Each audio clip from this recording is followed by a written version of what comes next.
Everybody, it is time for the lightning round when we explore the week's top stories in lightning fast fashion. We are joined by the Fresh Outlook think tank, Dr. Bart Rossi, political psychologist Jose Lopez, physics professor at Seton Hall University. I always want to call you a physicist instead. It sounds better. And Coach Stevan Lynn, a fatherhood expert from deedsdrivendads.com. Let's go to the videotape, as my friend Warner Wolf likes to say. Take a look at this homeless man who was given $100 by a stranger who is filming undercover, and it's a sociological / psychological experiment to see what that homeless man would do with the $100. And as we see in the video, he actually goes out and buys food for other homeless people. I say I don't believe it. I think it's all a setup. I think it's fake. I think it's staged. But what are your thoughts, Doc? I think you have a right to be cynical on this one. I don't know. I'd have to get a little bit more proof on this. I think 9 times out of 10 it would probably go in the other direction, you know, where we don't have a very good outcome, you know. Coach, often we're told that don't give cash to homeless people because you're going to use it to buy drugs and buy alcohol. I say the heck with that, and that's pretty much all of my charity giving, is giving $5, $10, $20 to poor people on the street, because I feel like it's going directly to them and not some administrator making $500,000 a year. Yes. Does this change your viewpoint on giving directly to the homeless, that maybe we do need to directly empower them by giving them some cash? Well, you have to play, each case is individual, as you will. When you see the homeless person, you got to kind of weigh it when you see it. If they're looking like and carrying themselves like they are addicted to drugs, it's probably not best that you give it to them. If they have the hypodermic needle still in their arm. Well, you could tell how they act, particularly if you've been around for a little while. But if they are genuinely homeless, you know, no shoes on their feet, truly hungry, there's a good chance that they are going to use that for something, probably food. That seems to be their first line of defense and their most need. Let me go get something to eat. Jose, what are your thoughts? Did you watch the video? I watched the video. I mean, I was touched when he took food to other homeless people, and especially one with a family, had a little girl there in a park bench, and we see it on the video right now, giving food. I was really touched by that. I think it's one of those things in America where we really do have this sort of like throwaway culture where we think these guys ended up in a homeless person ended up in this position because they chose it somehow, but it wasn't. I mean, it's in his case, he explains the story at the end there of how he ended up there. His parents died and he couldn't afford, he was a veteran and stuff like that. And in many cases that's what it is. It's just really hard luck, and it's how we treat those people, I think, that defines our society and how history will define our country. I still think that guy was the cleanest looking homeless guy I've ever seen in my life. He had white pants on that were clean. He actually hugged the interviewer. I give money to homeless people. I ain't hugging them, okay? Let's talk about Tom Brady and his soft footballs. He is going to be suspended for the first 4 games of the season. At this point, I don't care. I'm going to get a quick response from all of you. I'm not happy with him or the Patriots at all. I mean, they got this bunker mentality. I mean, he busted up his telephone the day he was supposed to give information about his emails. And then he says, well, I broke the telephone not because of anything, it was just happened that way. And you can't believe it. He's just not believable. And that's what I say. Coach. I stand by the verdict. There's no way that he did not know. Ex-quarterback myself, you know how that ball feels. Right. Second, and just the way that they carried themselves after the investigation and the way that they're dealing with it now is hurting the sport. Thousands of young men looking up, you know, wanting to aspire to be an NFL quarterback one day, and to have one of the tops do something like that, you got to get burnt up. Bottom line. Jose, I think that it's blown out of proportion. I mean, it's one of these. He took air out of a ball. Big deal. It wasn't done by him. Professional athletes have been doing this for years. Shaquille O'Neal came out and said he used to take air out of the ball so he could palm it better.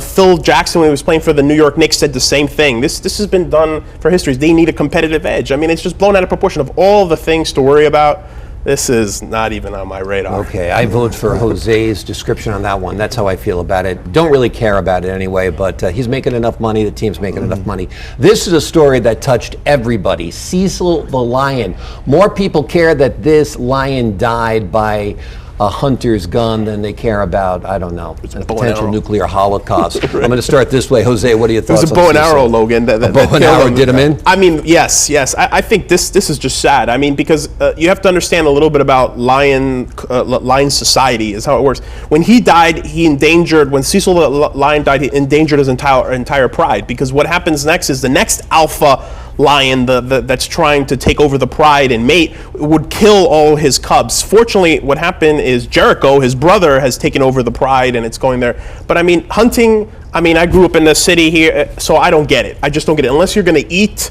or you need to eat or that you're a danger to your life or anything, I just don't get it. Coach.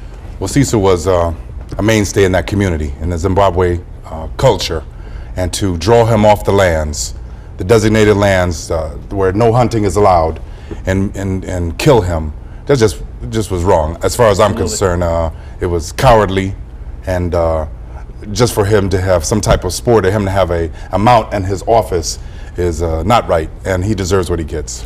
Coach, Doctor, what are your thoughts about this guy being the most hated man in America right now? I mean, his life On the actually might internet. be in danger. The most hated man on the internet. On the internet, which is the world. Right? Well, Yes. I like what was said, and I think he probably deserves it, because in a lot of ways, what kind of shallow thinking are we talking about? He's spending thousands of dollars to go and kill an endangered species to begin with, and then the bigger question is not just about Cecil, really.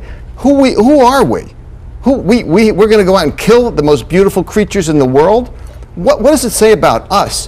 What does it say about our habitat? What does it say about our environment? I mean, this is a much bigger question than just the lion.